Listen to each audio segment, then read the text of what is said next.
No contexto da questão de ética e moral, que possuem significados diferentes e que às vezes parecem terem o mesmo sentido e a mesma característica, não tem. A ética está associada ao estudo fundamental dos valores morais que orientam o comportamento humano na sociedade. Então, enquanto a moral são os costumes, as regras, as convenções estabelecidas em sociedade. Esses termos possuem, então, uma etimologia distinta, diferente. A palavra ética vem do grego ethos, que significa modo de ser ou caráter. Já a palavra moral tem origem no termo latino morales, que significa relativo aos costumes. Então, a ética, o caráter, é a colocação em prática de todos os valores morais que existem numa sociedade para o bom convívio entre as pessoas, para um convívio de harmonia, de paz, de equilíbrio. Ética é um conjunto de conhecimentos extraídos da investigação do comportamento humano, né? E a moral é o conjunto de regras. Então, resumindo, ética, esse conjunto de comportamento, de ação, de atitude que cada indivíduo toma diante das regras morais instituídas pela sociedade. Então, no budismo, nós temos as regras morais, temos também a nossa posição ética, ou seja, as nossas atitudes que tomamos em relação aos valores morais. Então, como pode haver felicidade ou paz numa situação em que a questão ética está em xeque? Verificamos isso pelas atitudes e comportamentos. As leis são os valores morais estabelecidos para que sejam cumpridos, para que não haja o caos e não haja a desarmonia. Nos países budistas, onde a religião budista predomina, a disciplina moral é vista como algo de grande importância, é lógico. E é por essa razão que monges e monjas são tratados com muito respeito. A prática da disciplina moral é a causa principal da harmonia do ser humano. Se praticarmos disciplina moral, abandonando ações negativas como matar, como motivação de obter uma sensação de liberdade e felicidade que esteja acima da liberdade de outros, porque nossa liberdade vai onde começa a liberdade de outro, essa disciplina moral não será eficaz.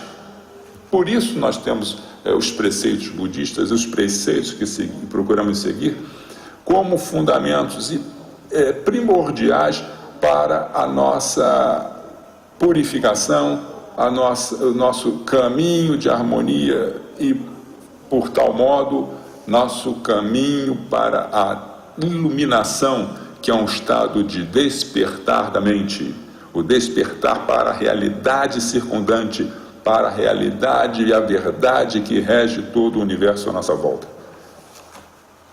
Essa questão que a gente fala do universo à nossa volta é a totalidade, não é fragmentação, não é dualidade. Vejam bem, mas é preciso distinguir o bem do mal, o que pode levar ao homem a uma bem-aventurança ou à desgraça e ao aniquilamento. Existe uma grande diferença. Não há como se falar que tudo é Dharma, que tudo é o caminho de Buda, o caminho iluminado. Isso é um grande equívoco, uma grande mentira e uma interpretação fora da realidade que permeia a base de toda a moral budista. Então, vamos falar sobre a questão dos 5 principais, né, desses preceitos principais que Buda nos ofereceu como diretrizes para desenvolvermos uma conduta adequada e que são chamados os 5 preceitos básicos que estão sobre os pilares da ética budista. Então, diz o seguinte nesses valores: o primeiro, não matará. Todo preceito precisa respeitar a vida, né? Derivado do princípio de não violência. E não matar não significa matar a questão do corpo, apenas o corpo físico, Você pode matar também sonhos, você pode matar a felicidade, você pode matar a paz de outras pessoas. O segundo, não roubará. Esse preceito de não tomar o que não me é dado, né? Roubar o que não me pertence, tomar o que não me pertence. Então implica, além de não roubar, não defraudar, não fazer um desfalco, né? E que aquilo que nós tiramos que não nos pertence em excesso, em demasia, né, faltará para outras pessoas. Então vemos esse desequilíbrio social por uma questão de corrupção, uma questão de falta de pudor ético total. Terceiro quesito aqui, não mentirá, é o preceito de não falar de maneira daninha, não mentirá, não usar as palavras para criar equívoco, para criar desunião, para criar desarmonia e cisão entre as pessoas. Essa questão de não mentir não implica somente em não falar o que é o oposto à verdade, mas qualquer tipo de fala que possa promover discórdia e violência. Foi durante essa semana muito amadurecida dentro da minha mente perante as situações que ocorreram, muitas coisas acontecendo ao mesmo tempo, muitos conflitos, divisões, modos de pensar completamente opostos e diferentes, diversas partes, né? Inclusive nós vemos também dentro do budismo, o que promove cismas e disputas, infelizmente promovem algumas divergências, porque nós às vezes estamos falando de coisas que estão fora do budismo, estamos colocando os nossos pensamentos individuais.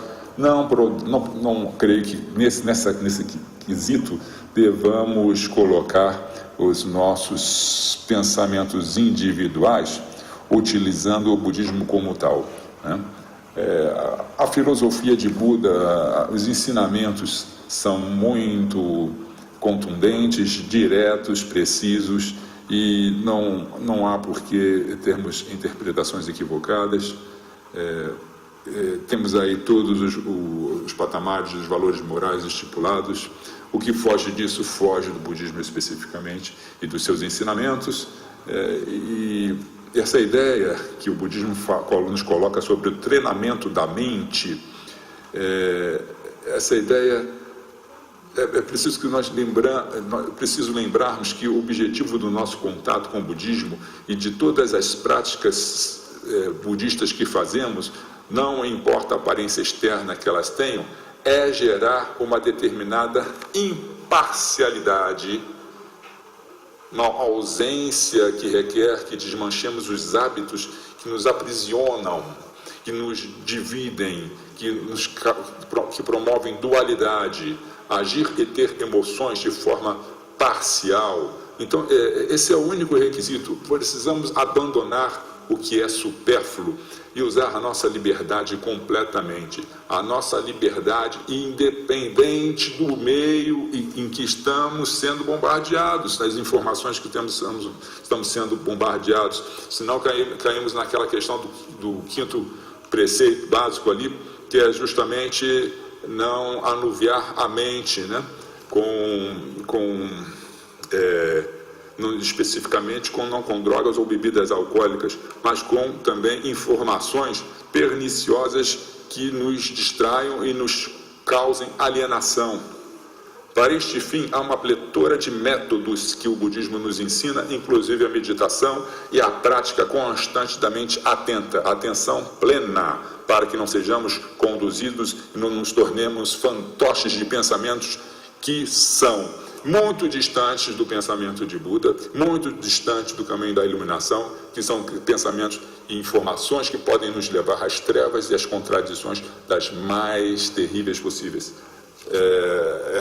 A dualidade, justamente o conflito da dualidade, é a antítese à iluminação, ao caminho de Buda, a nossa natureza iluminada. Porém, isso nem sempre é muito fácil de ser percebido, particularmente porque em determinados momentos nos encontramos totalmente enredados aos hábitos que são de origem obscura. E esses hábitos vêm nos convidar a abraçarmos e estarmos envoltos em seus relacionamentos, em suas insatisfações, que geram determinadas insatisfações. Por quê? Porque somos iludidos. Esse é um grande triunfo, é uma grande arma de Mara, o demônio da ilusão, que muitas vezes tentou Buda debaixo da árvore Bodhi e vem tentando muitos praticantes do budismo sem que estes percebam, porque fala-se muito do mal interno que está dentro do homem. Mas vou dizer uma coisa aqui: existe o interno, mas também existe o externo. Não há o mal somente interno, existe o mal externo que está constantemente nos provocando e nos convidando para a desarmonia, para o desequilíbrio. Há prescrições éticas que são naturais, isto é, visam evitar que criemos impactos negativos, sofrimento para outros seres, coisa como não roubar, não matar, não usar da sexualidade impropriamente. Essas prescrições são universais e estão também incutidas em várias outras religiões. Então, se alguém nos indica um caminho equivocado e nós abraçamos o caminho equivocado e erramos, porque é um caminho de erro, um momento equivocado de erro, nós somos responsáveis, porque nós agimos, tá? Eu não sabia, foi informação que eu recebi, eu não tinha noção. Não importa, você agiu, você prejudicou, você criou, você foi favorável, intimamente favorável àquilo que você realizou. Então você tem responsabilidade plena e total. São questões do budismo que a gente coloca aqui para que possamos refletir, que possa ser de alguma utilidade para pessoas que estão se interessando, querendo adentrar na religião budista, nesse conhecimento, né, nesses ensinamentos deixados pelo Shakyamuni Buda, Buda histórico. Então é importante, quando falamos das três joias, que fazemos a reverência às três joias, e essa reverência até o chão, levantando as duas palmas das mãos para cima, até a altura na cabeça, até a altura das orelhas, estamos ali sustentando o Dharma, colocando esses ensinamentos em prática para que eles possam prosseguir e favorecer outras futuras gerações. Ele chega até nós hoje, há 2.600 anos que nos foi passado pelo Buda, pelo Shakyamuni, e se chega até nós até hoje porque outros mestres também, em outras gerações, foram passando e sustentando este Dharma. E hoje somos favorecidos por este Dharma, que este Dharma possa também favorecer gerações futuras. Somos, como monges, nós somos muito responsáveis perante ao Dharma, perante aos três tesouros.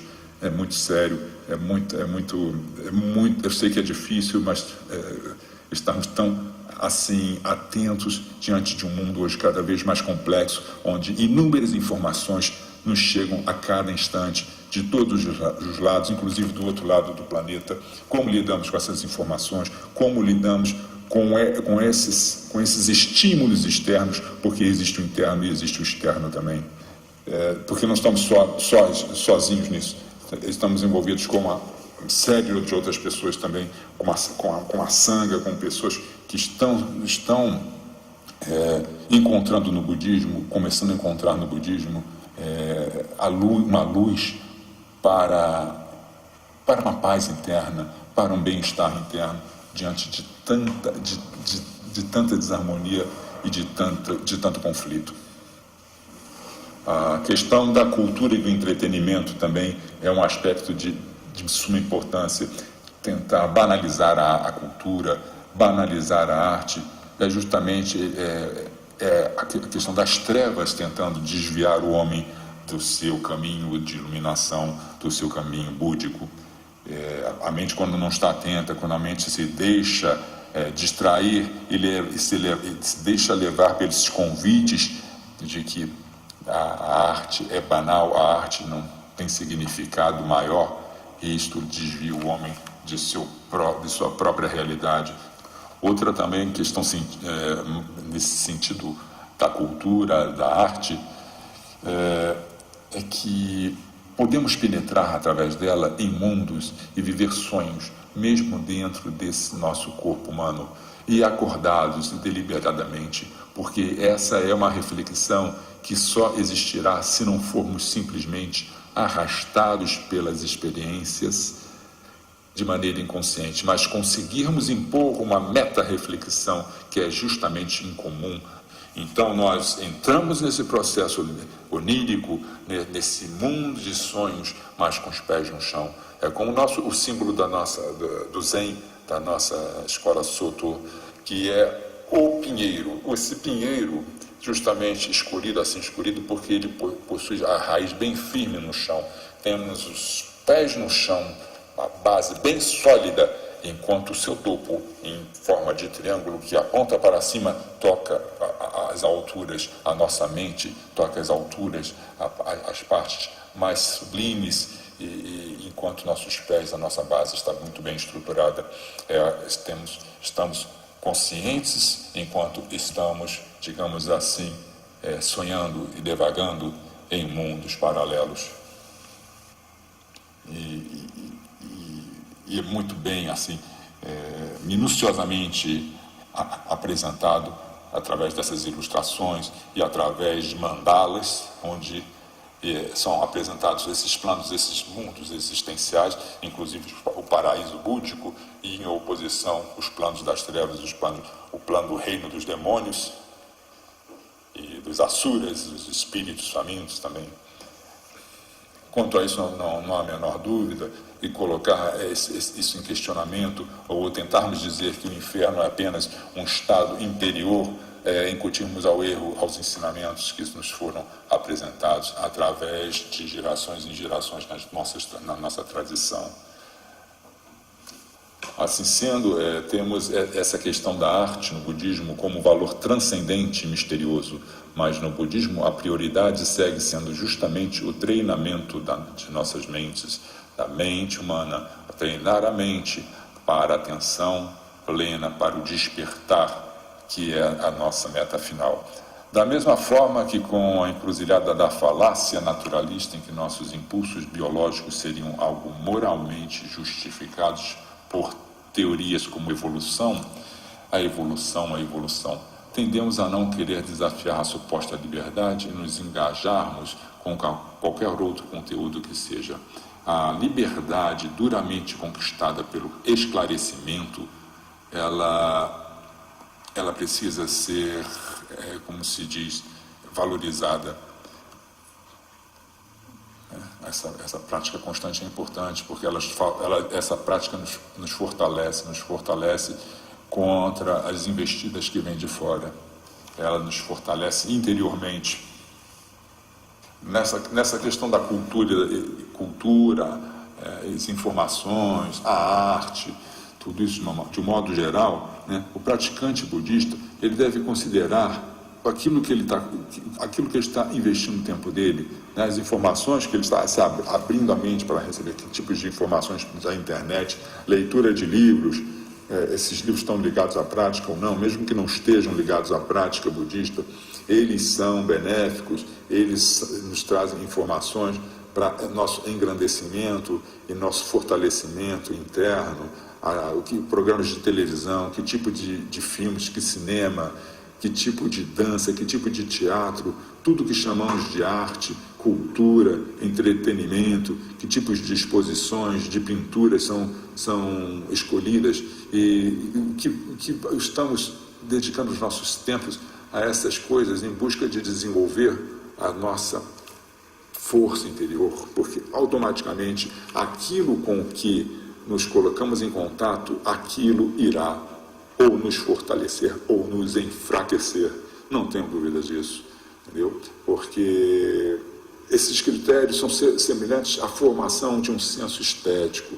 Vai estar, de certa maneira, diretamente relacionado com a nossa posição ética também. Não a questão só moral, porque a moral leva à ética. Então, que tipo de ética nós estamos relacionados? Estamos relacionados com que tipo de moral através de nossa ética, de nossa prática, de nossa atitude constante? Efetivamente, estamos tendo um caráter ético e moral salutar, né? Isto estamos parecido com que aquilo, o que é aquilo que nós estamos consumindo, o que é que nós estamos enriquecendo ou empobrecendo o nosso espírito, com que nós estamos nos interligando, com que tipo de treinamento estamos colocando a nossa mente, porque todos esses tipos de contatos geram também treinamentos da mente. Existe uma vantagem nessa questão ou não? Né?